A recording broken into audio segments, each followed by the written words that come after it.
Olá, gente, tudo bem? Eu acabei fazendo um outro tema sobre o coronavírus. Quem é meu aluno sabe, já recebeu esse tema, né?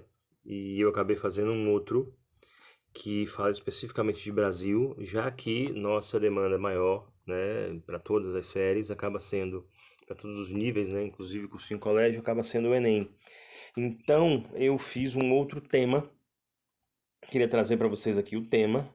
Já tem um planejamento para que você pense a respeito. A sugestão é que você faça a redação fugindo dessa abordagem que eu fiz, fugindo desse planejamento que eu fiz, mas já tendo um conhecimento sobre esse assunto na administração dele, né? Vamos ler aqui, ó, texto 1. Coronavírus chega ao Brasil, e agora? Brasil registra primeiro caso confirmado de infecção por coronavírus. Apesar da epidemia, profissionais de saúde reiteram que não há motivos para pânico, já que a doença geralmente se manifesta em níveis leves ou moderados. Um homem de 61 anos deu entrada no hospital israelita Albert Einstein com sintomas da Covid-19 e registro de viagem recente à Itália, já com regiões consideradas de risco na noite de terça-feira, dia 25. Marcos Bulos, professor do Departamento de Moléstias Infecciosas e Parasitárias da Faculdade de Medicina da USP e coordenador de controle de doenças da Secretaria Estadual de Saúde, diz que há diversas doenças presentes no Brasil acometendo a população diariamente e, portanto, não há motivo para alarde, mas existem casos de transmissão de coronavírus em território nacional. De acordo com Bulos, a contaminação da Covid-19 no país, porém, não deve ser grande, principalmente no verão, e há sinais de desaceleração do coronavírus no inverno chinês.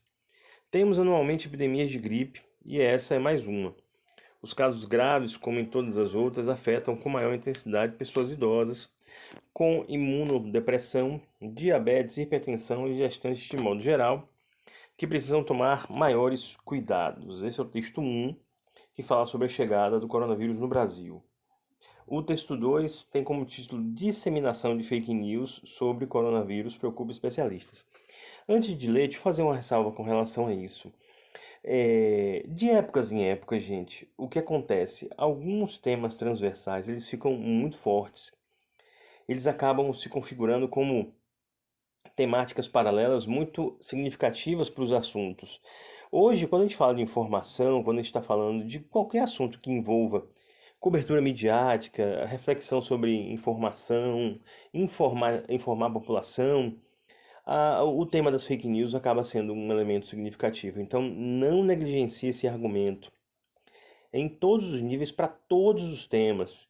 Se hoje a gente for falar de alimentação do brasileiro, desde gravidez na adolescência, vacinas, se a gente for falar sobre coronavírus, a gente obviamente vai acabar tocando na ideia de que como a gente vive numa aldeia global, né? E aí eu até trago para vocês um repertório, uma frase fantástica de um escritor inglês bem famoso chamado Aldous Huxley. Ele escreveu um livro que é um dos livros clássicos da literatura universal chamado Admirável Mundo Novo, utilizado muito por compositores, por escritores, por artistas em geral, num trocadilho por essa ideia de Admirável Mundo Novo. Para vocês terem ideia, o primeiro disco da Pitty, cantora baiana de rock, foi Admirável Chip Novo, nessa alusão, né, das transformações do mundo contemporâneo. Inclusive, um disco do início dos anos 2000 da banda inglesa Iron Maiden, né, na volta do vocalista clássico da banda Bruce Dickinson. O disco chama-se Brave New World, em referência a esse livro também. Tem uma frase desse livro, de Aldous Huxley, que é: novas aldeias, novos totens. Ou seja, novas realidades, novos valores, novas formas de enxergar o mundo. Então, a internet fez com que o mundo se transformasse muito drasticamente. É um dos elementos mais importantes, eu acho, desse tema sobre coronavírus. A importância da internet. As pessoas têm falado um pouco sobre isso. Imaginem se não fosse a internet, né, nessa realidade que a gente está vivendo. Esse momento aqui nosso não estaria acontecendo. Você não estaria ouvindo minha voz perante esse slide para discutir esse assunto. São dois temas transversais assim muito importantes, né? A importância da internet e com isso todas as consequências correlatas à internet, como inclusive as fake news, que eu comecei a minha fala com isso. E também um outro aspecto é uma reflexão sobre o mundo dos idosos. Também nunca se falou em idosos tanto nos últimos tempos, como tem se falado agora por causa da pandemia do coronavírus. E eu realmente espero que se reflita a situação dos idosos na nossa cultura. Nós temos hoje um contexto sem precedentes na história da humanidade, na presença de idosos. É um dado que eu já devo ter falado para você em sala de aula, mas vou repetir. É um dado da ONU, né, em parceria com pesquisas da OMS, de que até 2050, um quarto da população do planeta terá acima de 60 anos de idade. Né? A Itália é o segundo país mais velho do planeta, com a maior expectativa de vida, só perde para o Japão. Também, talvez por isso a pandemia lá tenha tido um impacto colossal. Nós temos os Estados Unidos também, que é um país hiperdesenvolvido e com muitos idosos, e também está sofrendo. A Espanha também. Então, assim, nós temos uma realidade em que o Brasil, a expectativa de vida começou a crescer nos últimos 10, 15 anos, e nós temos também uma quantidade de idosos razoável, o que também preocupa, porque a maioria deles estão num contexto de baixa renda. Então, para fechar essa parte, eu não quero que você esqueça das temáticas transversais que acabam se conectando com os temas possíveis e que tem a ver com o nosso processo de vida hoje. A importância da internet e as fake news cabem praticamente para quase todos os temas que a gente for discutir hoje, viu? Não esqueça de pensar nisso. Disseminação de fake news sobre coronavírus preocupa especialistas. Ó, desde o fim de janeiro, o Serviço do Ministério da Saúde, que combate a disseminação de notícias falsas, já refutou dezenas de mentiras que circulam na internet sobre o novo coronavírus. Entre textos, imagens e vídeos, chama a atenção a quantidade de recomendações erradas para prevenir doença. De uísque à vitamina D. A velocidade da dispersão de informações equivocadas e sem comprovação científica sobre o vírus preocupa especialistas ouvidos pela Agência Brasil. O Ministério explica que não há nenhum medicamento, substância, vitamina, alimento específico ou vacina que possa prevenir a infecção pelo novo coronavírus. O especialista em fake news sobre saúde, o pesquisador Igor Sacramento, do Instituto de Comunicação e Informação Científica e Tecnológica em Saúde da Fundação Oswaldo Cruz, avalia que as epidemias vieram acompanhadas de boatos e pânico em momentos da história muito anteriores à internet, como a epidemia da peste bubônica que matou milhões de pessoas no século XIV. Um exemplo mais recente é a do vírus influenza, cuja pandemia foi objeto de boatos na internet há cerca de uma década. Apesar dessa recorrência, ele destaca que o momento atual é preocupante pelo descrédito que a ciência vem sofrendo em parte da sociedade. De acordo com informações oficiais divulgadas pelo Ministério da Saúde, no dia 17 de março, havia até a data mencionada 291 casos confirmados de Covid-19 no Brasil. Pela data de publicação dos textos selecionados para essa proposta de redação, é possível observar que eles não contemplam as notícias mais recentes sobre o coronavírus, que tem se espalhado rapidamente e infectado a cada dia mais pessoas em todo o mundo. Igor Sacramento lamenta que, além de confundir a população sobre a prevenção, a desinformação sobre o coronavírus também tem espalhado preconceitos sobre chineses e seus descendentes com fake news que atribuíram a doença à falsa origem étnica. O que a gente vê no processo de construção social é uma doença. De uma doença é quanto ela revela traços de uma sociedade e de mudanças sociais profundas. No caso do coronavírus, revela o contexto que a gente vive de enorme desinformação, diz o pesquisador. Eu vou além, viu, gente? Eu vou além disso. Eu acho que a gente vive um mundo da informação, mas não há uma disponibilidade das pessoas para refletir sobre certas informações. O descrédito da ciência também é o apego a uma visão de mundo em que a visão de mundo das pessoas deve imperar perante fatos. Então a gente está num momento muito complicado, né? No Brasil a gente sabe que existe um processo de polarização muito grande política e todas as discussões elas acabam sendo permeadas muito fortemente por isso. Hoje a gente está vivendo um problema sério, porque existe uma epidemia aí fora, projeções para o Brasil, e ao mesmo tempo o Estado brasileiro quer que as pessoas voltem a produzir, a trabalhar por conta da economia. O Estado brasileiro está errado? Assim, o Estado brasileiro não está errado em pensar sobre o aspecto econômico. É muito importante pensar sobre o aspecto econômico. Mas ao mesmo tempo não se pode negligenciar as informações. A gente precisa ter uma razoabilidade no comportamento. E não é um momento histórico para razoabilidade, infelizmente.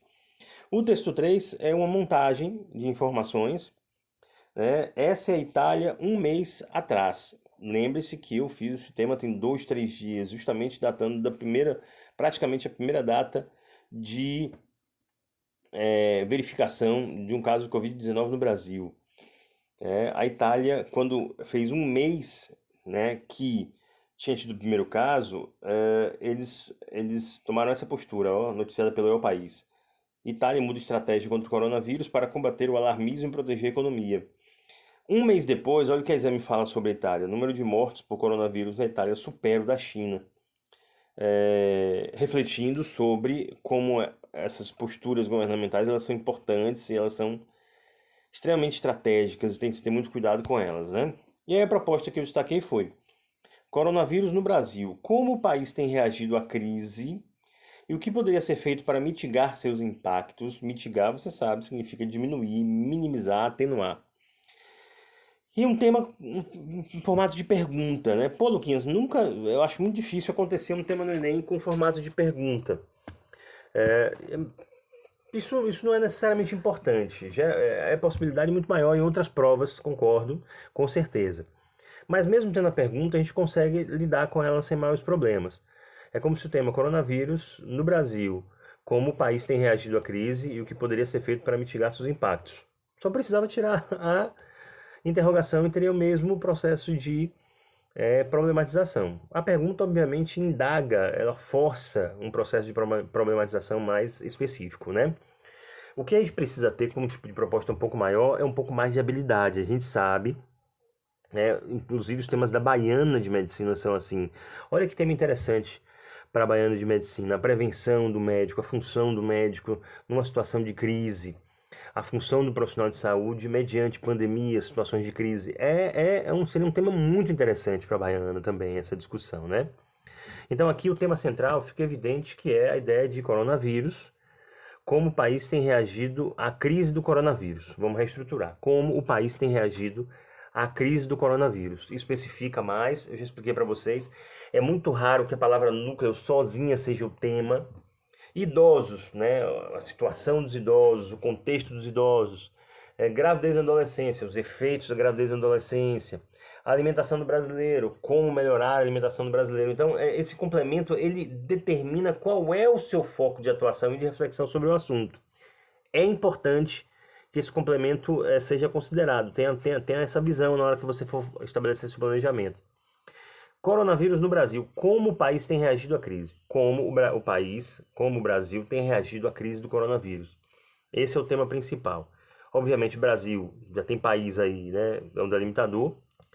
E no D1 você vai falar o que poderia ser feito para mitigar seus impactos. E no D2 também o que poderia ser feito para mitigar seus impactos. Impacto 1 e impacto 2. E aí vamos para o nosso planejamento, nosso plano de texto. E aí, qual vai ser nossa inteligência? Veja, como o país tem reagido à crise do coronavírus, né? O país é o Brasil. Setinha para cima, setinha para baixo, que lindo. Vamos escolher primeiro o que poderia ser feito o que poderia ser feito 2. E aí precisamos explorar, aumentar a amplitude do nosso tema. Primeiro de tudo, uma estratégia, né? O tema do D1, uma estratégia mais técnica. E o que seria isso? Planos econômicos. Teve a ver com o governo, é questão técnica. Teve a ver com o Estado, é a questão mais técnica. Teve a ver com tecnologia, teve a ver com coletividade, teve a ver com ciência, é questão técnica. Muito importante isso, muito importante. E o aspecto 2, cooperação no isolamento. Aí diz mais respeito aos indivíduos, diz mais respeito a culturas. Algumas culturas têm um comportamento mais restritivo, mais isolacionista, outras culturas não. Nós estamos vendo o que está acontecendo no Instagram, o fenômeno da internet, para as pessoas se conectarem no contexto de hoje. Então nós temos dois argumentos bem diferentes. Como os estados, como no caso o Estado brasileiro, vai estabelecer planos econômicos para poder amenizar a crise do coronavírus, e como a cooperação no isolamento das pessoas, né, dos indivíduos, né, tem feito o país reagir à crise do coronavírus. Vamos pensar primeiro, obviamente, no argumento técnico, né? Então, o pagamento técnico, o primeiro aspecto importante que a gente poderia notabilizar é a ajuda efetiva a micros e pequenos empresários. Esses vão sofrer mais, aí entra o seu conhecimento de geografia, mais da metade das carteiras assinadas brasileiras estão na pequena empresa, né? Mais da metade dos brasileiros tem empregos alocados nesse tipo de negócio. A ajuda precisa ser efetiva, porque se são empresários, microempresários, pequenos empresários, eles têm pouco capital de giro. Então, com dias, semanas sem produtividade, vai se aumentar drasticamente, de forma muito drástica, vai se aumentar o desemprego, né? Pouco dinheiro circulando, liquidez do mercado comprometida, ou seja, recessão. E aí o que acontece? Com essas microempresas demitindo ou falindo, você vai extinguir empregos. E aí você vai entrar num processo de aumento do desemprego, você vai problematizar a economia. Então a ajuda precisa ser esse grupo efetivamente falando. Dois, mesmo tendo ajuda a micro e pequenos empresários, vai haver demissões. E vai haver, obviamente, um processo drástico de demissões. Então, o Estado tem de estender o seguro-desemprego para que essas pessoas continuem tendo dinheiro para poder aquecer a economia, manter a economia e reestabelecer a possibilidade de contratação dessas micro e pequenas empresas. Boa parte das micro e pequenas empresas no Brasil tem a ver com alimentação. Desde restaurantes, a mini supermercados, a quitandinhas, até o balcão de frutas da esquina, perto dos condomínios. Tudo isso aí tem a ver com alimentação. E as pessoas precisam continuar se alimentando. Então, se as pessoas são demitidas e elas têm um seguro-desemprego estendido para, por exemplo, 6 meses, 9 meses, elas continuam se alimentando, elas continuam fazendo com que esses negócios tenham um certo crescimento. E aí a economia vai se equilibrando aos poucos, né? Também é um plano econômico que teria um impacto interessante nesse contexto aí. E uma terceira ideia é a ideia de uma verba indenizatória para autônomos.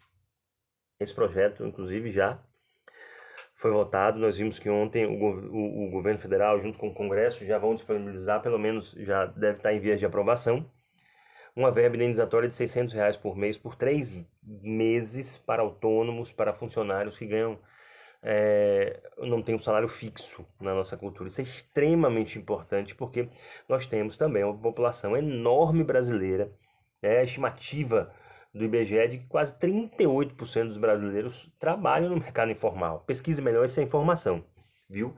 Mas é uma informação muito importante. Você vê como é importante você prestar atenção nas aulas de geografia política, de geografia humana, quanto esses dados contribuem para a nossa reflexão a respeito dos temas. Então, assim, é uma pandemia, está trazendo impacto econômico, então você entender como é que funciona a dinâmica econômica do Brasil vai te dar muito subsídio nesse tema.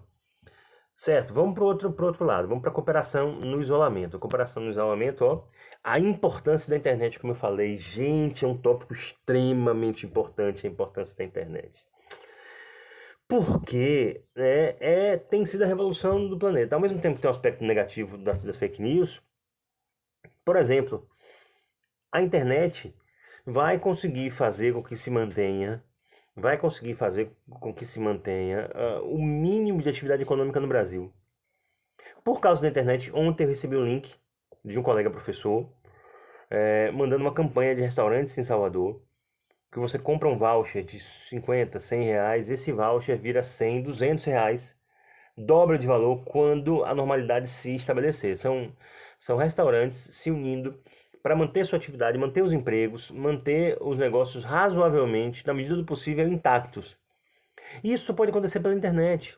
Eu recebi um link lá e eu compro diretamente pela internet, porque não preciso sair de casa. Há ainda um discurso muito forte sobre se manter em casa. E olha como a internet pode estabelecer isso. Tem profissionais dando aulas pela internet que eu estou fazendo agora. Tem gente malhando em lives na internet. Tem gente discutindo a realidade, o mundo, negócios pela internet. Nesse exato momento que eu estou gravando isso. Então é um aspecto muito importante desse tema que você pode explorar bem.